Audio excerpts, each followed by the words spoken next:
AC room रे अधिकारी बाहर पड़ुछि पानी। उपदा गोष्ठी शिक्षाधिकारी कार्यालय रे व्यापक जल अपचय। ग्रीष्म ऋतु में सारा राज्य में जल संकट देखा देथिबा बेले बालेश्वर जिला उपदा ब्लॉक गोष्ठी शिक्षाधिकारी कार्यालय रे देखा मिली जल अपचयर एक चरम नमूना।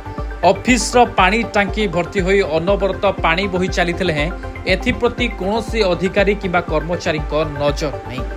ग्रीष्म ऋतु प्रकोप जोगु भूतल जलस्तर ह्रास पाई साधारण लोके टोपाए पानी पीवा पाई डहल बिकल पाउथिबा बेले एठारे सरकारी संपत्ति और जलर एभली अपचय स्थानीय अंचल में तीव्र असंतोष सृष्टि करिछि। मिलिथिबा सूचना मुताबक कार्यालयर संपृक्त अधिकारी माने एसी कोठरी रे आराम करुथिबा बेले टांकीरु दीर्घ समय धरी पानी उछुली निकटरे थिबा अंगनवाड़ी केन्द्रर छात उपरे पड़ुछि। फल अंगनवाड़ी गृहर कांथ और छात से नहीं नष्ट होबाकु बसिलाणी, जहाँ शिशुमानक सुरक्षा प्रति प्रश्नवाची सृष्टि करुछि। एही संपर्क में गोष्ठी शिक्षाधिकारी नारायण दास को पचारिबारु से निजर दोष लुचाइबाकु जाई कहिसेंति जे कार्यालय एक फाटी जाइतिबा पाइप मरामती करा जाउतला। मरामती परे मोटरटी को बंद करा जाई नथिबारु एभली परिस्थिति होछि।